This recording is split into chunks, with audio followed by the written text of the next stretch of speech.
and expressed heartfelt appreciation for the First Peoples and their enduring love and stewardship of this beautiful land.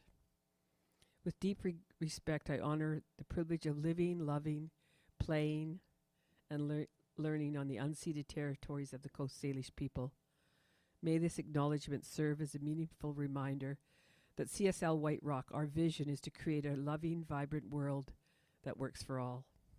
We are committed to moving forward with understanding, compassion, harmony as we journey together towards a brighter future. At CSL White Rock, our teaching is based on the science of mind, a philosophy, a faith, and a way of life. We believe, I don't know if we have the slide. Slide 4. Okay. The 4 agreements are there's one life, and it's the source of all life and all things. We are spirit, having a human experience. It's my first husband over there. That's his favorite one. Nothing outside of us needs to change to be happy. Actually, that's the one he loves. And we're here to walk each other home. And I'm going to welcome our musician, Theda.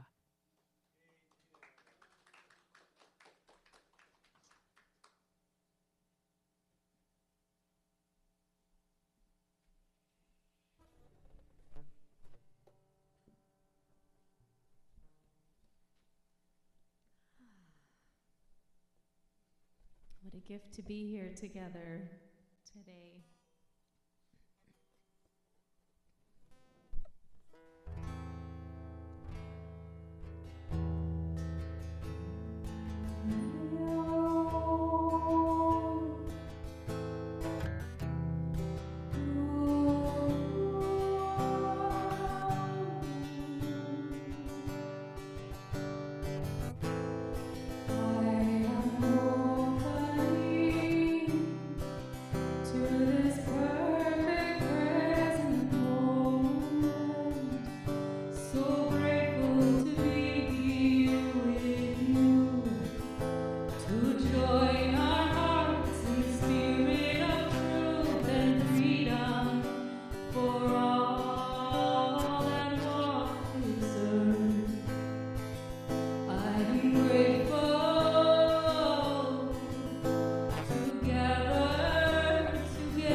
Thank you, Theda. Inspired by this moment.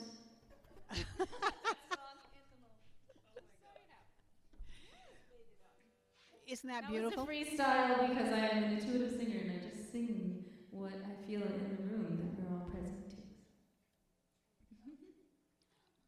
Can people hear me back there? 500 people back there? It's okay? Hello? Hello? Okay, so it'll be a big voice in our meditation today. Perfect. Okay, if you'd like to just take a breath, a nice, comfortable breath for yourself, breathing in this beautiful, infinite source of love, this infinite source of life itself. Feeling the support of your chair and your feet grounded to this magnificent earth that provides comfort to each one of us.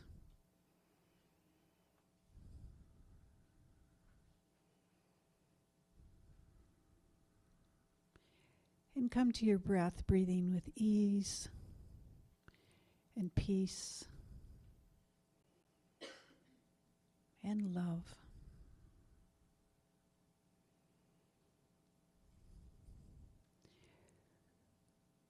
Relaxing into this sacred moment.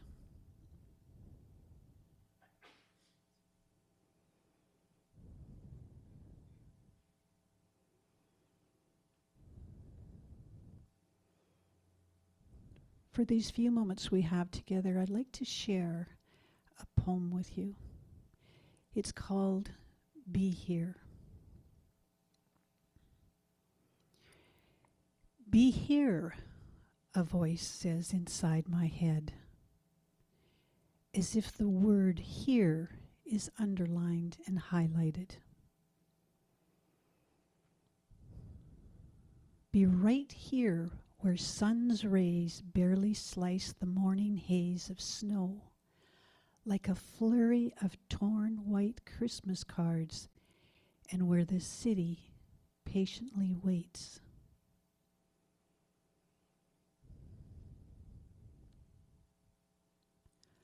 Let the falling snow do your thinking on this still day.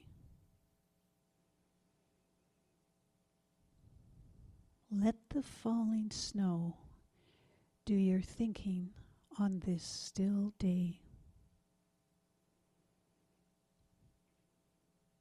That last statement makes me laugh. Having no thoughts feels like a good plan as I hear an unfamiliar dryness crunch beneath my feet. Be present to the unseen, unborn, undying love inside and all around you. Be embodied, awake, and dedicated to lighting up your small portion of the whole.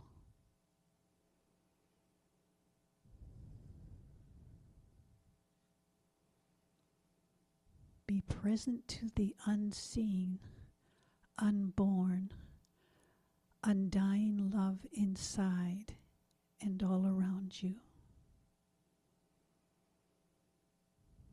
Be embodied, awake, and dedicated to lighting up your small portion of the whole.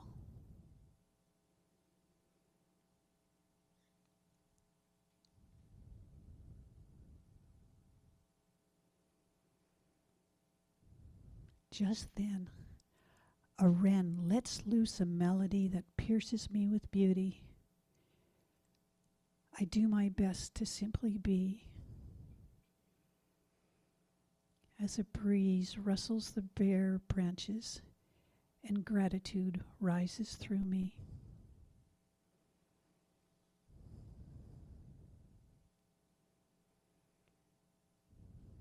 A sense of contentment crests and does not fade.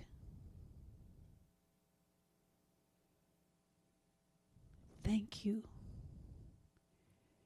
Thank you, I whisper, knowing snow, sky, trees, and the great stone bones of the mountain all hear me.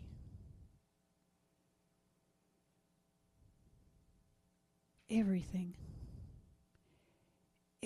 really is right here.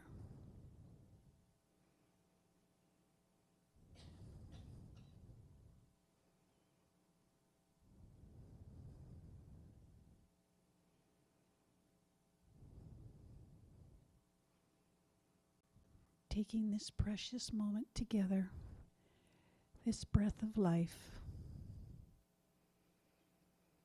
I invite you back into the room.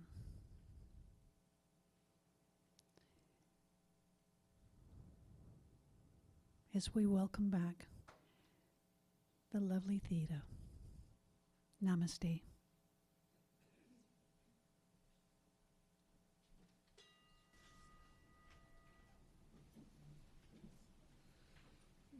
That was beautiful, Jill. So inviting you to continue to just ride that peace. I'll be sharing some crystal singing bowl so we can continue a meditation for a few moments with the sound.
Wow. Oh, my words. Theda, your music is just so heartfelt and touching. Do you have anything going on right now that we should be paying attention to, or any gigs coming up? Yeah, I have a monthly event at Wisteria Acres, although it's on Sunday mornings, so but that's next Sunday. And then I'm doing a salt cave in North Van on February 8th. A salt cave. Yeah, so you get to sit in the salt cave in the Himalayan sea salt, all surrounded. Oh, sign me up. And then you get to just drift off to that kind of music for 2 hours. And the salt is very purifying.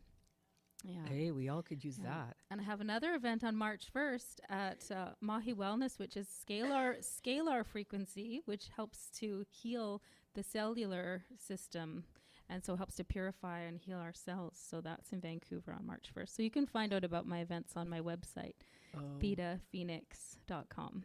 Okay, we're going to do that. You can come and talk to her afterwards. I'll be first in line. And one more quick thing: if anyone wants to learn to use your own voice as your own self-healing instrument, I do teach intuitive singing classes online as well, which are very fun. Oh my gosh! So, thank you. Thank you, Theda. Wow, that was amazing. We're so lucky to have her. Well, I just want you to be ready for this wonderful ride with our dear Savanna. Rev Savanna. She's known to many of us. She's kind of like family now because she's been here so many times. And she's become like a daughter to my husband and I. She's a speaker, a teacher, and a relationship coach. And wow, is she good at that. I'm telling you. She started her spiritual path at the age of 16 in Denver, Colorado at the Mile High Church. Savanna supports people in their discovery of healthy, connected, conscious, intimate relationships and worthiness. She has worked extensively with global outreach, with Science of Mind, most notably in both Egypt and the Ukraine, teaching Science of Mind for a span of over 11 years. She's now based out of Seattle, Washington, and she's just wonderful. Please welcome Rev Savanna.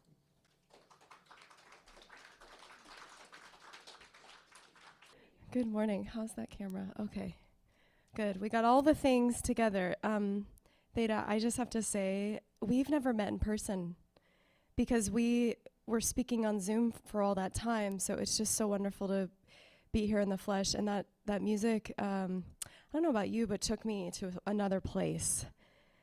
And it's the place that I want to stay in right now for a longer period of time. I had the experience on Friday evening. I went with Georgia to the symphony here in Vancouver, and I had never had that experience in this city. And one of the things I noticed in the first, what would they call it? The first song, movement, that's it, was I looked around and it was like collectively everyone has been holding on so tightly that I looked around and people were wiping their tears, including myself. And I thought, oh, this music is bringing something out of people. It's like there was an exhale that happened. And Theda, that's what your music has done for me this morning. Thank you so much. It's essential at this time, I think. The other thing that I noticed about myself this morning is when I woke up, I was in Pitt Meadows with Georgia and family, and it snowed a lot more there. And I thought to myself, well, I rarely run out of material of things to say, and I have a lot to say this morning.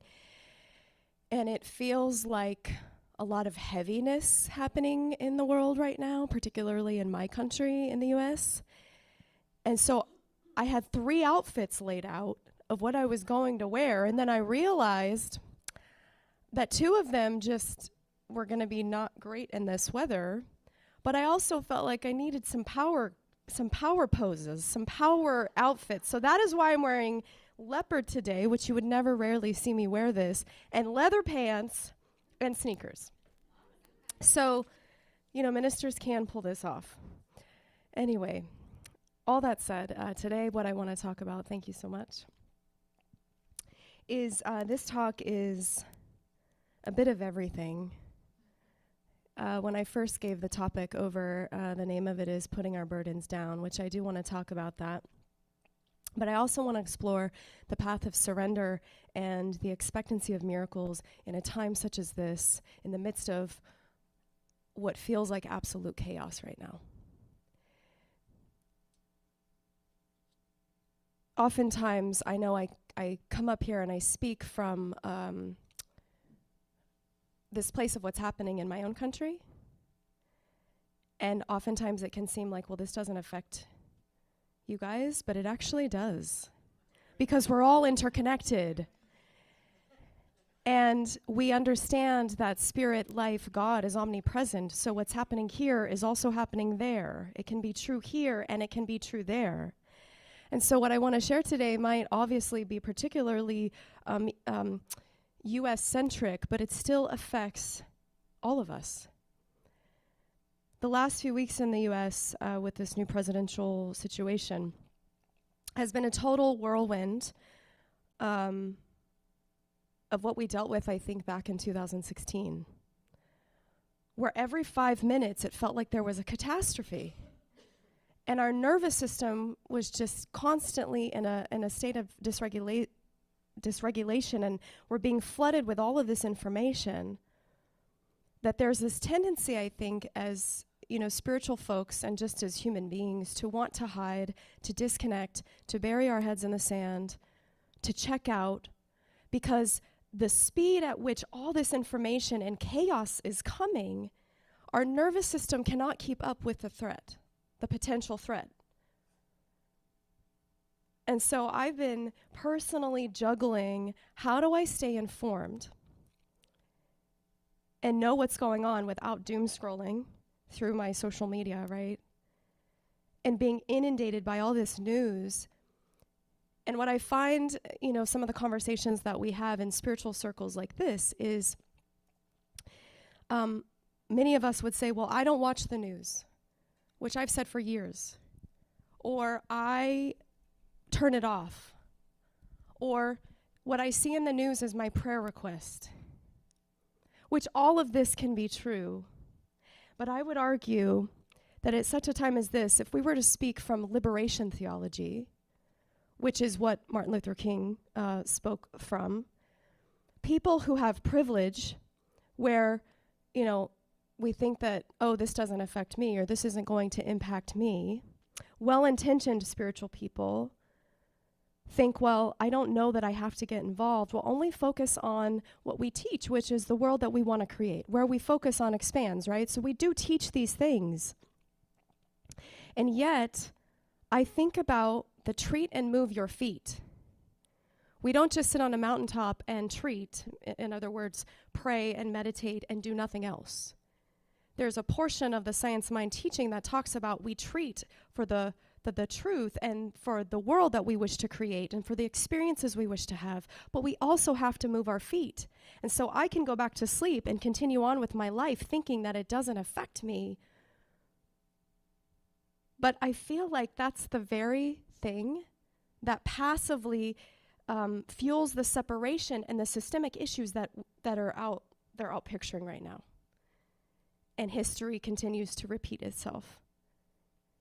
So all those disenfranchised people then in the world are left on their own for, I would argue, the privileged, individualistic egocentricity of this philosophy.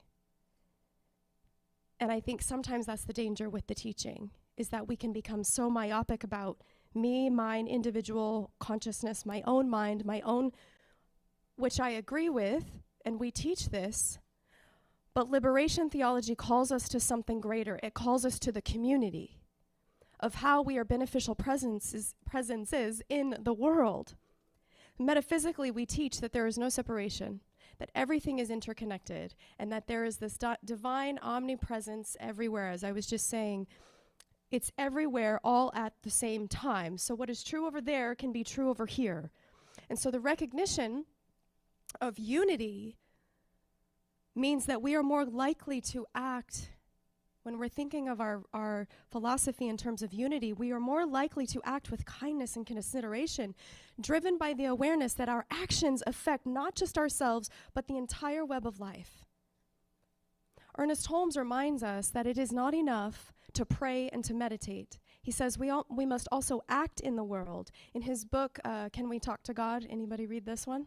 Can We Talk to God? He says, we would defeat the very purpose of life should we live in a continuous state of meditation or prayer, oblivious to the objective world.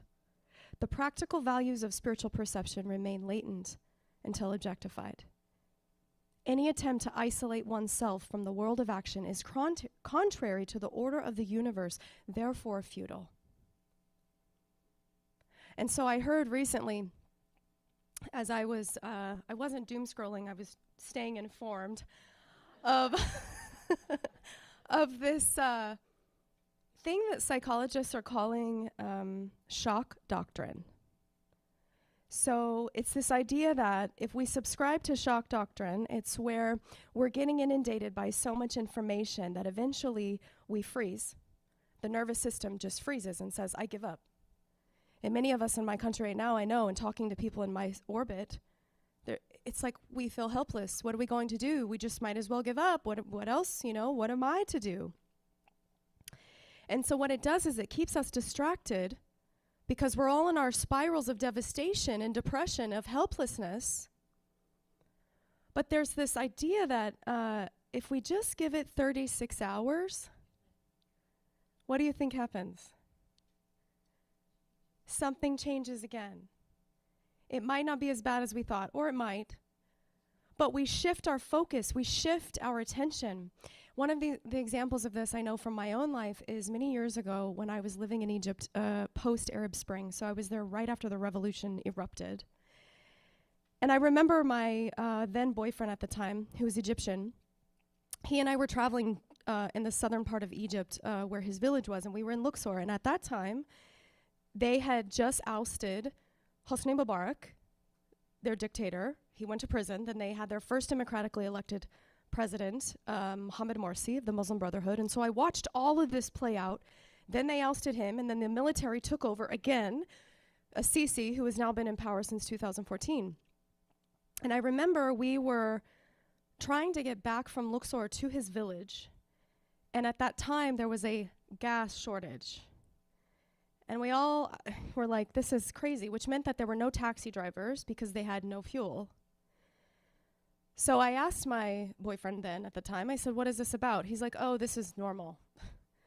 We've been dealing with this for decades.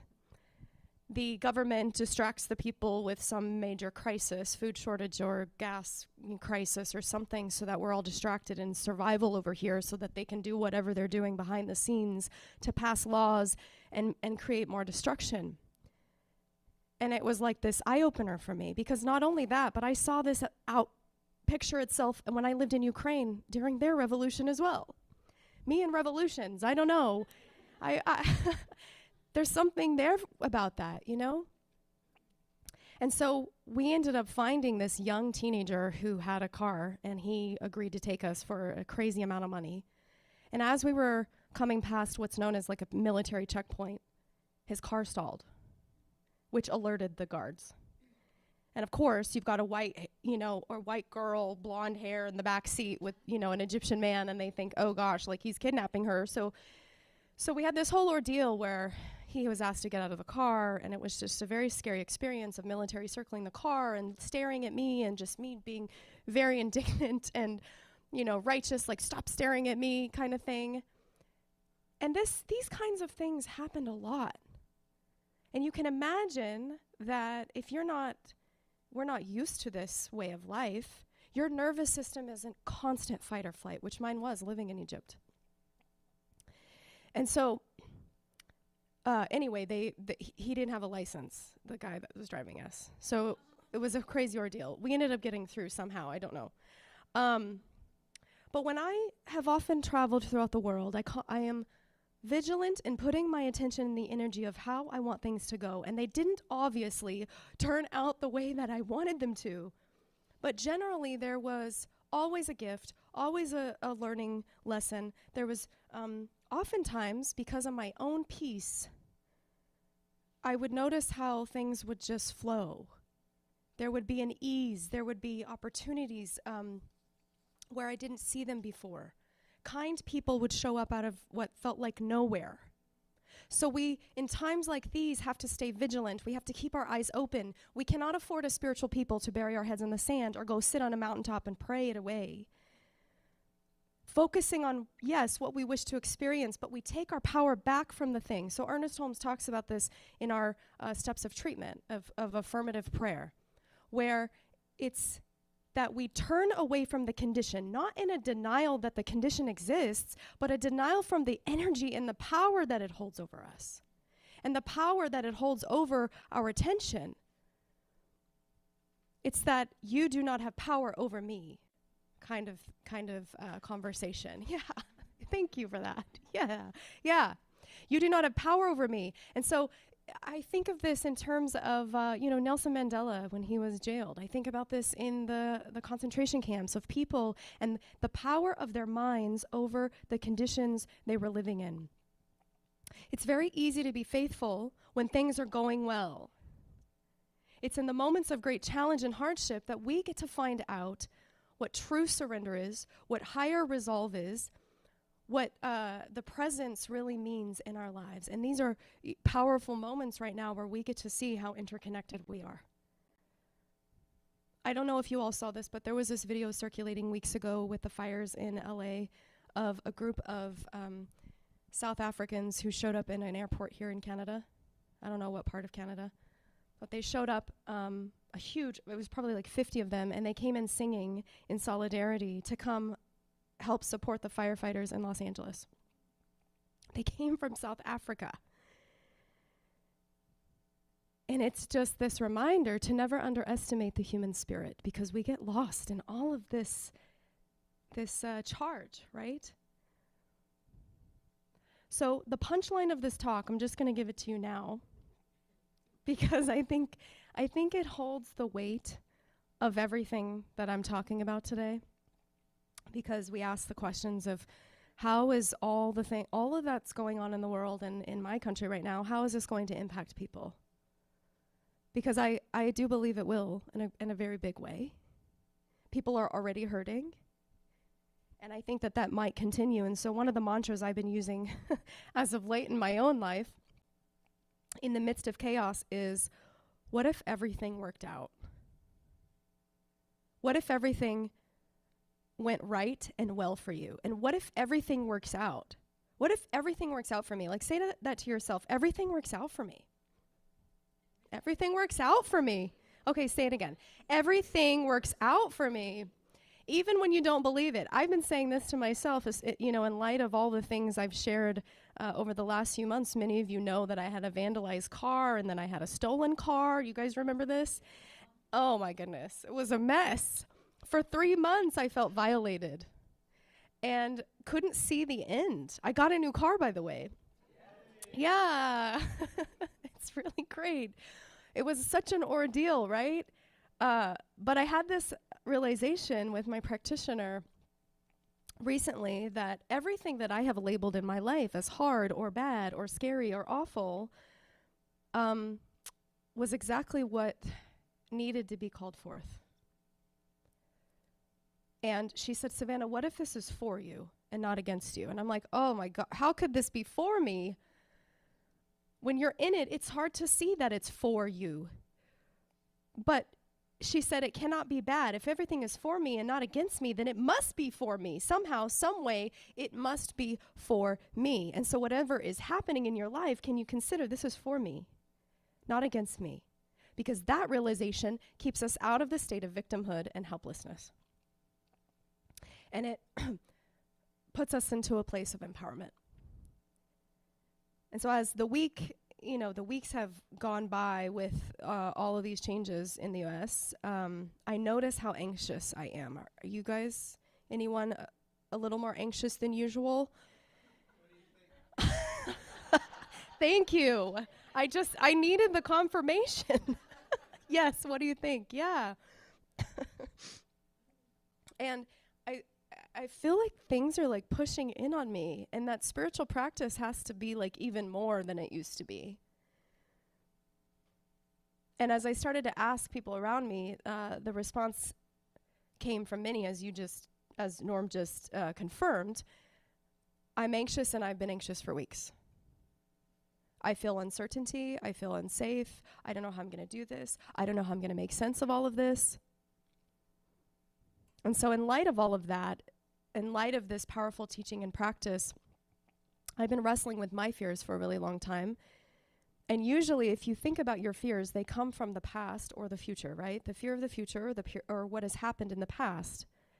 And for me, it's come from this old, wounded, familiar place that's become this habit where we spiral out of control.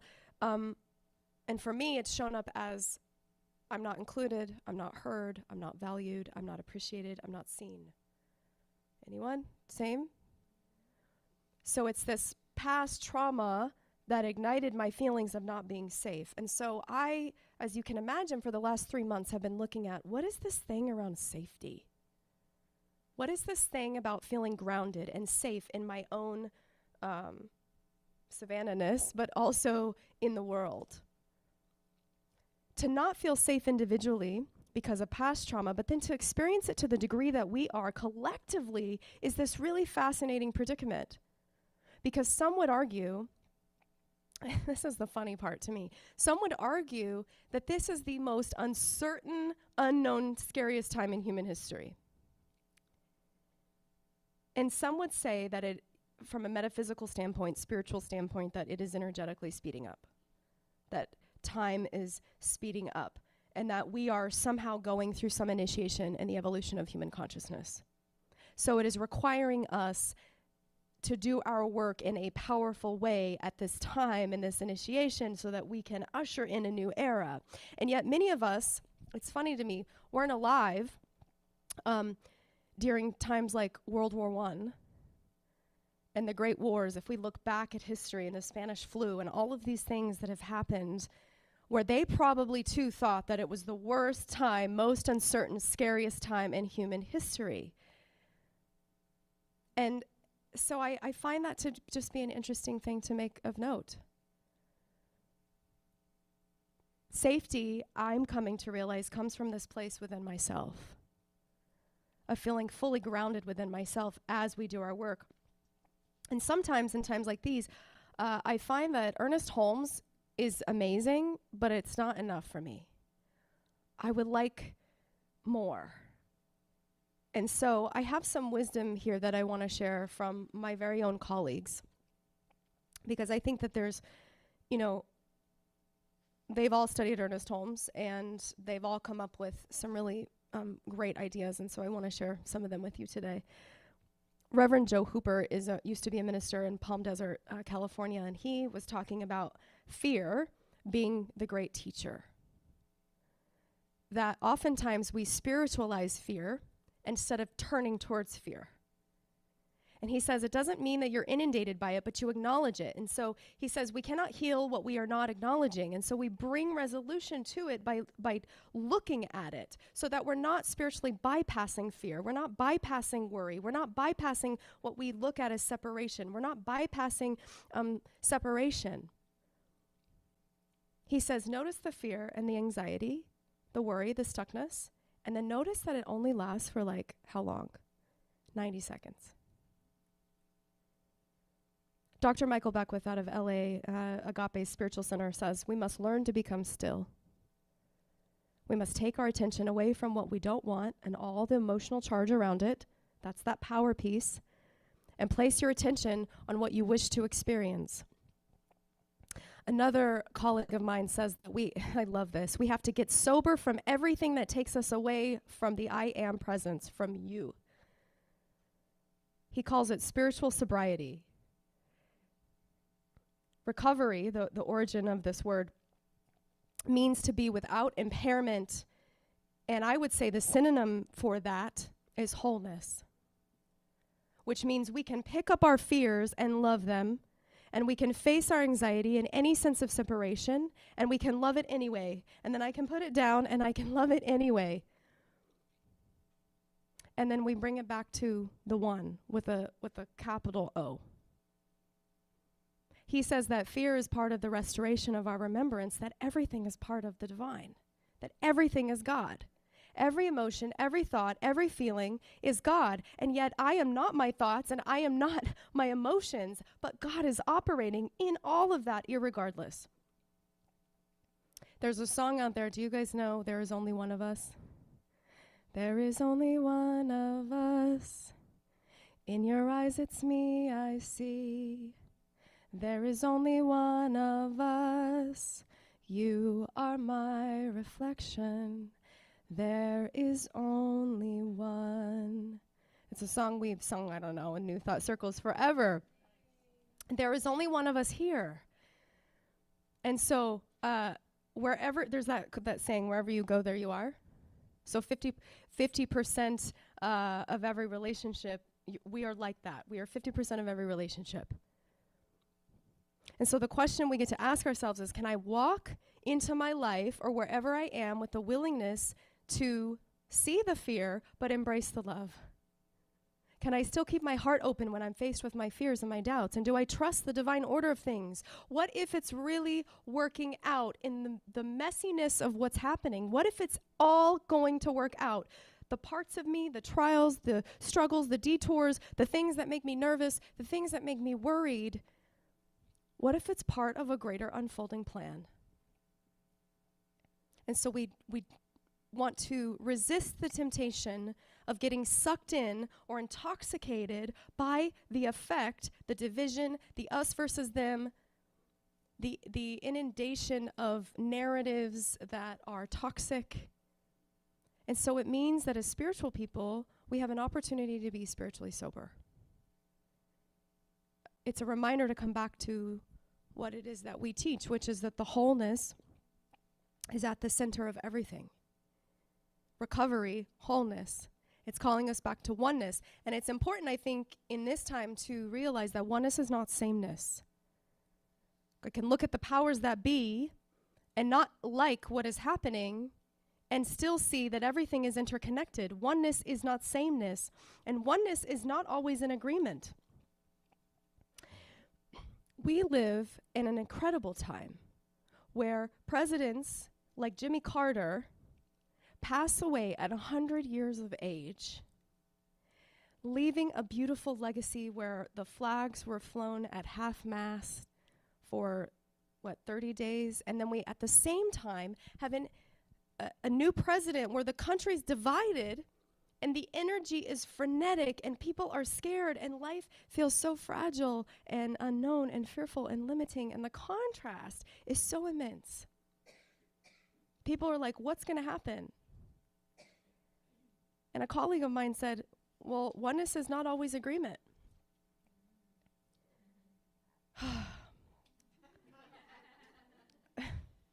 So where's the opportunity? The opportunity then is to look at the division anywhere in our life, the separation, the feeling of victimhood, and where it's calling you to do your own work, where the belief in separation that somehow we are not connected. And so today, I give myself permission and I give you permission to put down whatever you're holding. Just not having to carry the weight of the world. Letting go of our anxiety for a moment to envision and lean into this connection with the divine, which I have to say Theda kind of brought us into that energy of reconnecting with oneself. We look at the destruction even of these fires in Los Angeles, which is so horrible, right? And how nature always knows what to do after. You know, it's the perfect metaphor. The last few things I want to share are from two colleagues who I respect greatly, and one is Reverend David Alt, who's done a ton of global work with Science of Mind. And he wrote this really beautiful prayer that I want to read to you. He says, "Today I remember how to bear the unbearable. I fully own my already existing bodhisattva nature. I release all identification with any part of me that feels defeated by or confined under the weight of human fragility. Instead, I open to the infinite nature of my pure essence, expanding, rising, and breathing as me. I surrender my hands and feet to become instruments of compassion, helping others bear the weight of tragedy, grief, loss. In the spirit of the Buddhist practice of Tonglen, I draw into the altar of my heart those who are grieving and frightened. as Jesus the Christ became a conduit for absolving human forgetfulness, as Amma, the hugging saint, embraces and absorbs the burdens of those she holds, and as the Indian sadhu eats the karma of those trapped in the illusion of duality, so too do I enter the consciousness of the One and emit it through every thought, every word, and every deed. And from this sacred space, I transmit the undeniable energy of wholeness, the perfect pattern of creation, and the light of enlightened understanding. I immediately turn any human suffering and understand it to be my training ground, allowing all that is wise to see through my eyes, process through my thinking mind, and handhold me into what is mine to do. And the ancient remembers as me through these words. Even in the apparent absence of wholeness, there is wholeness. Even in the apparent absence of solution, there is solution. Even in the apparent absence of right action, there is right action. And even in the apparent absence of love, there is and always will be love. And so it is. Do any of you know Dr. Reverend Edward Viljoen, who used to be the spiritual leader of the whole Centers for Spiritual Living organization? He is from South Africa.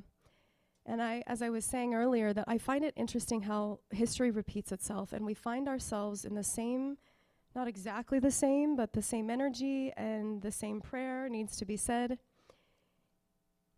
When the attempted coup happened years ago, I believe it was the Ukraine-Russia coup. I can't remember.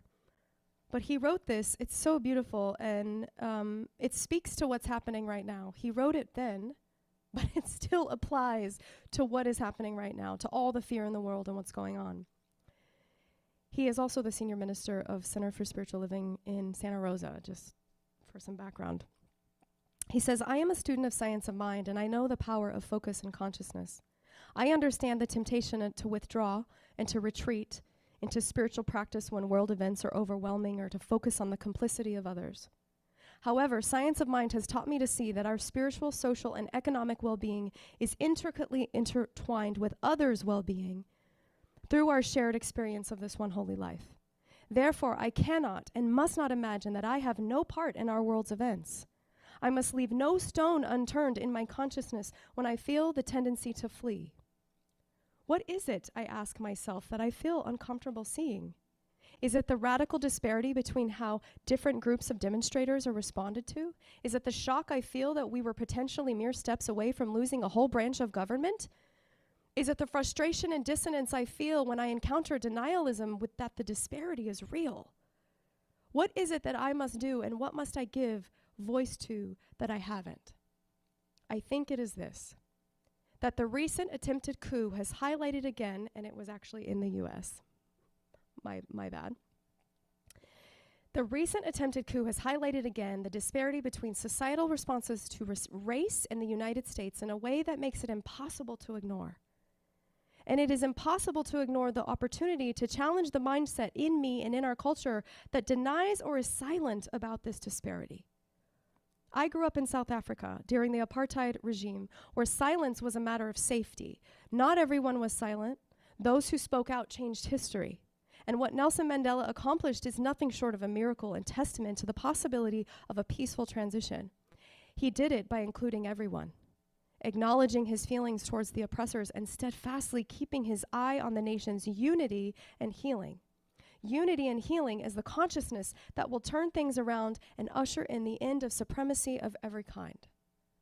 Control and domination of other people, nations, neighborhoods, or cultures is the recipe for suffering, not only in the United States, but also anywhere where one group establishes itself as superior over another. Spiritual growth is personal, and we must each examine our own consciousness. Everyone is going to have to decide for themselves where they stand, and I stand for inclusivity. I stand for compassion. I stand for religious freedom. I stand for equality, justice, and equity. I stand for a world that works for everyone, and it takes courage to declare such things, because the world as it is today does not seem to support these statements. Yet the declarations match something inside our hearts, the urge of the divine mind. So my task then is to use my gifts to take a step in the direction of what I stand for, expecting my effort to be supported and increased in ways I cannot imagine, so that I can do more of what is mine to do. We have a great deal of work to do as citizens of the planet, whatever country we live in, and I trust that the work begins with the courage to examine our own consciousness, to take a stand, to plant seeds of truth for prayer, affirmation, words, and action. So my prayer today, for all of us, and for myself, is for my personal courage, knowing that each of us is being called to stand up for something in our lives, ourselves, our voice, our inner power, our dreams, our truth, our integrity. And I pray that as I walk this path, that I will release fear and anxiety. My prayers also acknowledge that regardless of appearances, this is the piece, regardless of appearances, the divine exists at the center of all things. So I will close with this quote by Ernest Holmes. Actually, I have two. He says, "The secret of prayer and its power in the outward life depends upon an unconditioned faith in and reliance upon the inner presence." And the last piece here was MLK. Martin Luther King said, "We shall overcome because the arc of the moral universe is long, but it bends towards justice." So with that, let us go into prayer now. Let's take a moment. Just taking that holy breath. Just paying attention to what you're feeling in this moment. And breathing there. Allowing us to remember that the power and the presence of life is right where we are, amidst the crazy, chaotic world we are in right now.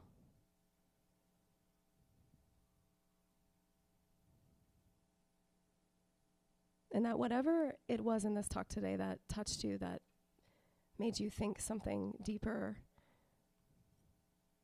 brings you back to that spiritual sobriety, that I am presence, that I am place, connecting to the power and the presence that each and every one of us hold within ourselves to truly make an impact, not only in our personal lives, but in the world around us. And so we turn away from the frenetic energy, and we turn our attention back to love itself, for I know that love is the greatest power there is. Love is right here in this moment. It is the presence. And no matter what is happening in your life, no matter what the fears or the worries or the doubts are, we put them down, we acknowledge them, and we put them down, and we love them anyway. And we allow ourselves to be messy and also grace-filled. And so with this, I bless this community. I bless all who come here every week and tune in to be part of what is expanding and unfolding for people here, for community is such an essential piece of our spiritual practice and of our humanity. And so I know this community is blessed. And with that, I give thanks. I release my word into the activation of the law and love itself, and say, let us together all say, and so it is. Amen.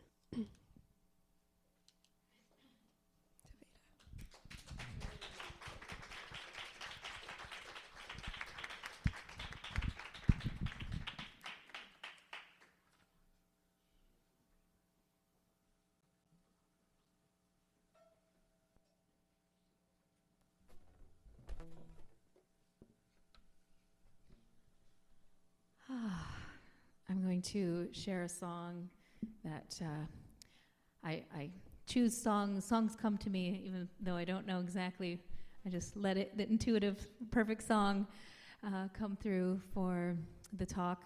And this song is called Legacy. It's off my singer-songwriter album, and I wrote it with the future in mind, like looking into the future and looking back from the future as an affirmation of what we can create, what possibilities there are to reclaim and create. And there's a lot of things that came through in this song.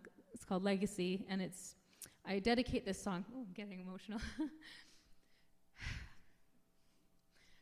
I dedicate this song to all of the people working for positive change for all beings on the planet, and really, living life knowing that each of our voices matter, and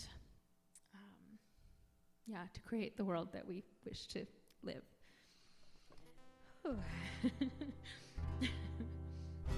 So thinking about this future that we're creating from the place of already having created it. With songs of freedom, with songs of love, songs that inspired us all to rise up. We made the changes in this world, answering the call to protect this beautiful planet and the dignity of all. We regained our liberty as a people, self-governing. We choose to live in harmony, working together, thriving and free. The face of the world has really changed, liberated from fear and shame. We have reclaimed our God-given right to clean water, clean air, food and life. And the light shone from the eyes of love. Your voice touches the hearts of all, inspiring the courage, freedom to act, freedom to dream, chance and choose to take a chance on life.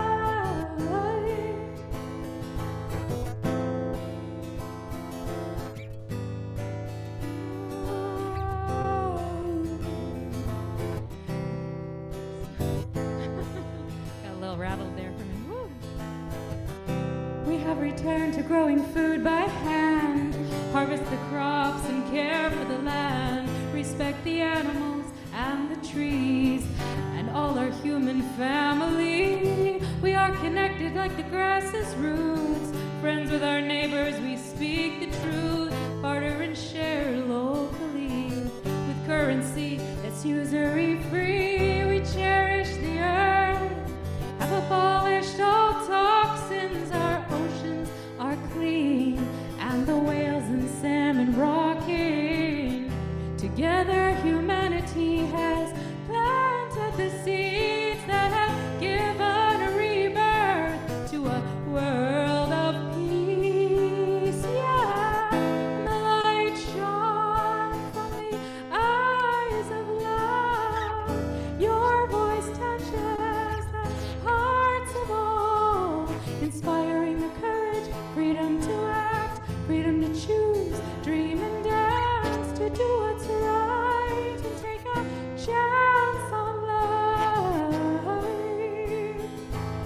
Ooh,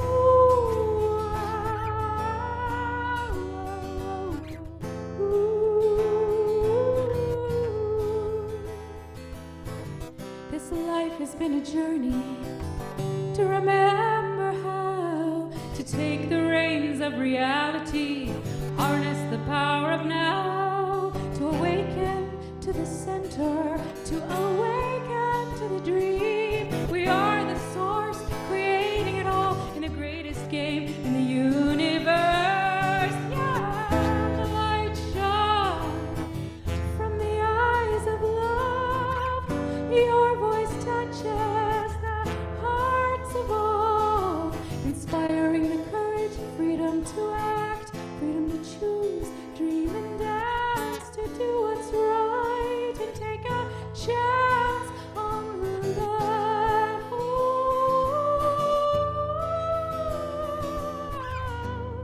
Take a chance on life. There's nothing to fear. No, there never was. For all that we are truly is love. There's nothing to fear. No, there never was. For all that we are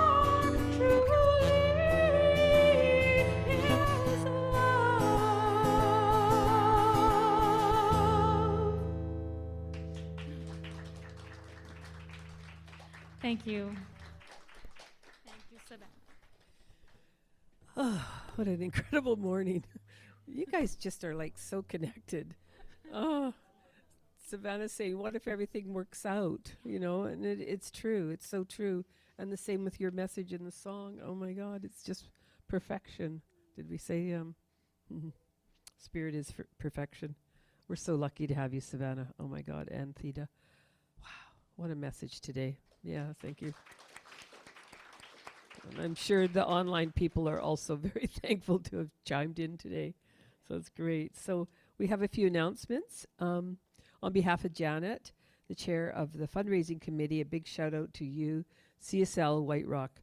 Your community has stepped up and really supported us financially, especially during our auction. And we were able to make a donation of $250 to both the food bank and Brella here. So thank you so much. That was so fabulous for your generous hearts.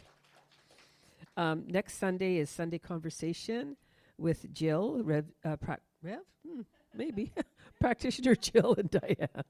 And they're going to do the power within, what it is, how to use it.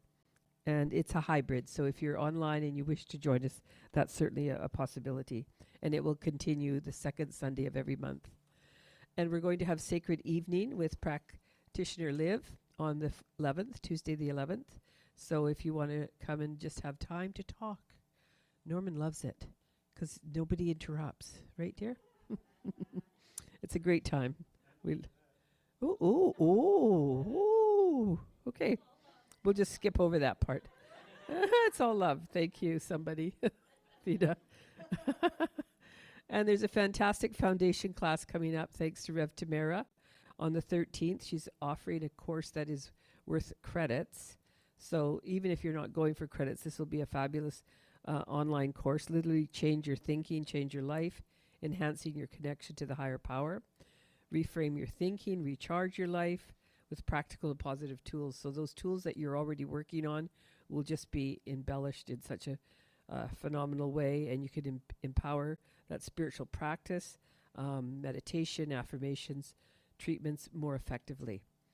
It's going to be a 4-hour plus a 4-hour workshop. So she's going to run it on Thursdays from 6 p.m. to 8:30 p.m. And we're kind of running like a regular investment thing. The course is $290, which is about $25 per class. But if financially this is a real burden for you, we are saying start with a $50 registration and see what happens. See how that, what choice do you have in terms of your options around supporting yourself, your awareness, your growth, and our community. And it's a wonderful opportunity to discover yourself with priceless pricing, she says. So we want to dwell on the paradox of making classes accessible to everyone while maintaining our center's fiscal responsibility. It does cost to keep the doors open. Yes, thank you. Oh. Yeah, we seem to have lost the sound. It went off. Did it? Oh, I'm still there. Okay. So we invite you to ask your heart to guide you in paying the right amount for this class. And no exchange is too large or too small. And it goes on to explain that you could start with 50, as I said, or you could choose to pay 150 or the full amount, 290. So on another note, Potluck Sunday, February 16. So bring a dish, enjoy the community. By the way, today is Groundhog Day. Did you suppose the groundhog saw his shadow? Just had to mention that. He did? 6 more weeks.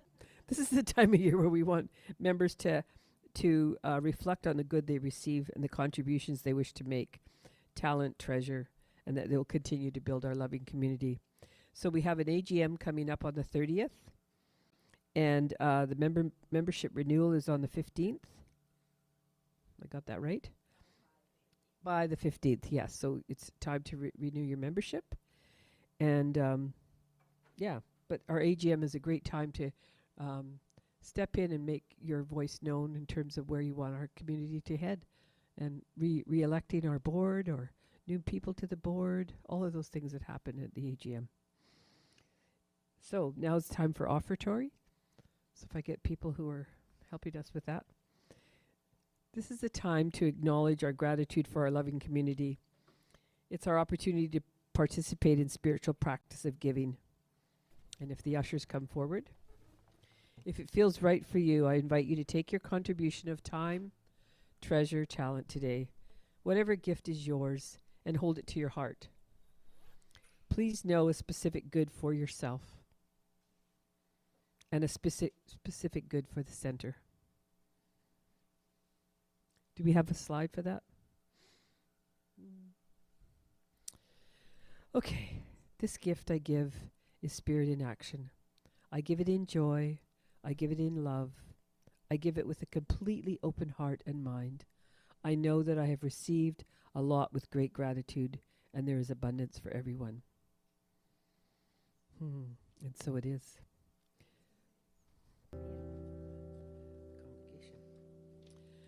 Oh, thank you, Theda. Thank you again.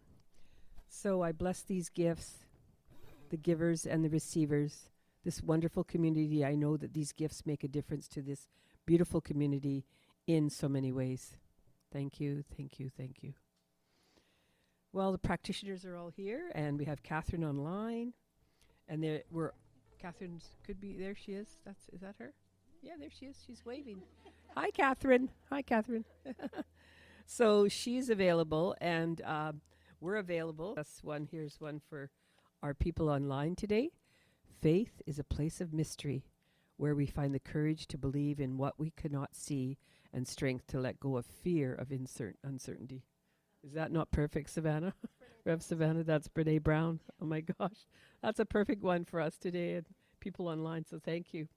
So let's say together, if everybody wants to stand up. Freedom. Something wonderful is happening in me right now. Something wonderful is happening in me right now. It's this thing called life. It's this thing called life. It's this thing called love. It's this thing called love. It's this thing called sometimes it just gets better anyhow.